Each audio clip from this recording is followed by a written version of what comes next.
నమస్తే, నా పేరు డాక్టర్ ఆర్తి దీన్ దయాల్. ఒక ఫర్టిలిటీ ఎక్స్పర్ట్ని from Mamata fertility hospital. And ఇవాళ మనము డిస్కస్ చేయబోయే టాపిక్ నార్మల్ సీమెన్ అనాలిసిస్ అంటే ఏంటి అని మనము డిస్కస్ చేద్దాం. నా న్యాచురల్గా కలుసుకున్నప్పుడు సీమెన్ ఇక్కడ డిపాజిట్ అయ్యేది, ఇక్కడ మానంలో. సీమెన్ ఇక్కడి నుంచి అంటే స్పర్మ్స్ ఉంటాయి సీమెన్లో. ఈ స్పర్మ్స్ మనకు పైకెక్కి ట్యూబ్ లోపల వెళ్ళి ఇక్కడున్న గుడ్డుతో కలవాలి.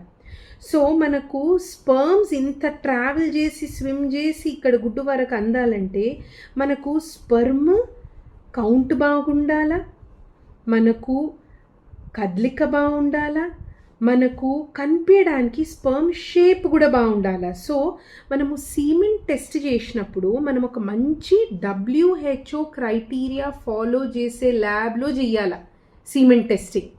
ఇంకా సీమెన్ టెస్టింగ్ చేసినప్పుడు మనము స్పర్మ్ కౌంట్ చూసినప్పుడు స్పర్మ్ కౌంట్ మినిమం మనకు 15 మిలియన్ ఉండాలి. మనకు స్పర్మ్ మోటిలిటీ 42% స్విమ్మింగ్ స్పర్మ్స్ ఉండాలి. అప్పుడే మనకు స్పర్మ్ గుడ్డు వరకు అందే అవకాశం ఉంది అని మనం చెప్తాము. మూడో విషయం, మనకు స్పర్మ్ షేప్స్ కూడా 4 to 14% నార్మల్ షేప్స్ ఉండాలి. నా ఈ షేప్ స్టడీ మనం ఒక హై పవర్ మైక్రోస్కోప్ కింద మనం పెట్టి చూడాలి. అప్పుడే మనకు స్పర్మ్ అసలైన షేప్ అనేది మనకు కనిపిస్తుంది. నా another point to note is, మనకు day by day same count ఉండదు.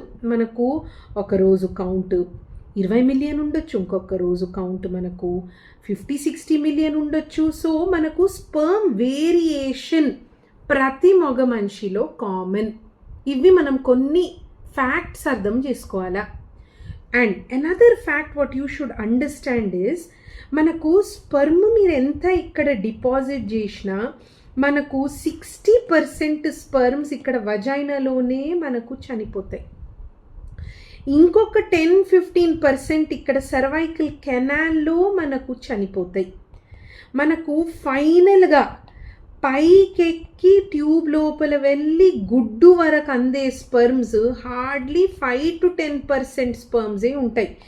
ఎందుకే న్యాచురల్ కన్సెప్షన్ కొరకు మనకు చాలా మంచి కౌంట్ ఉంటే, మోటిలిటీ బాగుంటే, మనకు మార్ఫాలజీ అంటే షేప్ ఆఫ్ ద స్పర్మ్ కూడా బాగుంటే అప్పుడు మనకు న్యాచురల్ ప్రెగ్నెన్సీ వచ్చే అవకాశం నెల ఒక 8 నుంచి 10% అని మనము చెప్తాము. సో ఆల్వేస్ రిమెంబర్, ఓన్లీ కౌంటే ఇంపార్టెంట్ కాదు. నాకు మంచి కౌంట్ ఉంది కానీ మనకు మోటిలిటీ తక్కువ ఉన్నా మనకు అక్కడ స్పర్మ్స్ గుడ్డు వరకు రీచ్ కావు. మనకు మంచి కౌంట్ మంచి మోటిలిటీ ఉన్నా మనకు షేప్స్ బాగా లేకపోతే కూడా మనకు స్పర్మ్ అక్కడ గుడ్డు వరకు రీచ్ కాదు. So we need a good count, motility and morphology for a good chance of conceiving naturally.